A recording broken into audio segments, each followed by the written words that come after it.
Canada Mallu പോഡ്കാസ്റ്റിന്റെ പുതിയൊരു എപ്പിസോഡിലേക്ക് എല്ലാവർക്കും സ്വാഗതം. നാട്ടിൽ നിന്ന് വന്നിരിക്കുന്ന ഒരു കൊറിയർ ബോക്സിന്റെ അൺബോക്സിംഗ് ആണ് നമ്മൾ ഇന്നിവിടെ കാണിക്കുന്നത്. ട്രിവാൻഡ്രത്തുള്ള ഗരുഡവേഗ എന്ന് പറഞ്ഞിട്ടുള്ള ഒരു കൊറിയർ സർവീസ് സെന്ററിൽ നിന്ന് ഏകദേശം 11.5 കിലോ സാധനം 10,000 രൂപയ്ക്ക് വന്നിട്ടുള്ളതാണിത്. ഇവിടെ വന്നപ്പം അഡീഷണലി ഒരു ഡ്യൂട്ടി ഫ്രീ ചാർജ് എന്ന രീതിയിൽ ഒരു $20 നമ്മൾ പേ ചെയ്യേണ്ടിയിരുന്നു. നാട്ടിൽ നിന്ന് വന്നതിന് ശേഷം മലയാളികൾ ഏറ്റവും അധികം മിസ് ചെയ്യുന്ന കുറച്ച് കാര്യങ്ങളാണെന്ന് അവിടുത്തെ ചിപ്സും കായ വറുത്തതും മിക്സ്ചറും ഒക്കെ. കാരണം ഇവിടെയും കിട്ടും, എന്നാലും നാട്ടിലത്തെ ഒതന്റിക് ടേസ്റ്റിലുള്ള ഒരു കാര്യങ്ങളും തന്നെ ഇവിടെ അവൈലബിൾ അല്ല. അതുകൊണ്ട് തന്നെ നാട്ടിൽ നിന്ന് അയച്ചു വന്നിരിക്കുന്നതാണ് ഇതെല്ലാം. ഇത് കൂടാതെ തന്നെ കുറച്ച് നോൺ സ്റ്റിക് പാത്രങ്ങൾ, അതുപോലെ തന്നെ കുറച്ച് മസാലക്കൂട്ടുകൾ, വെള്ളം തിളപ്പിക്കാൻ പതിമുഖം. നിങ്ങളിപ്പോൾ ഈ കണ്ടത് നമ്മുടെ ഡെർമ റോളറാണ് മാൻ മാറ്റേഴ്സിന്റെ.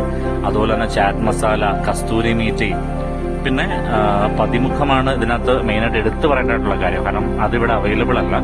പിന്നെ നമ്മുടെ തക്കോലം, കറുവപ്പട്ട, ഏലക്ക, ഇങ്ങനെ കുറച്ച് സാധനങ്ങളാണ് ഇതിനകത്തുള്ളത്. സോ പുതിയൊരു എപ്പിസോഡിൽ വീണ്ടും കേട്ടുമുട്ടുന്നതായിരിക്കും.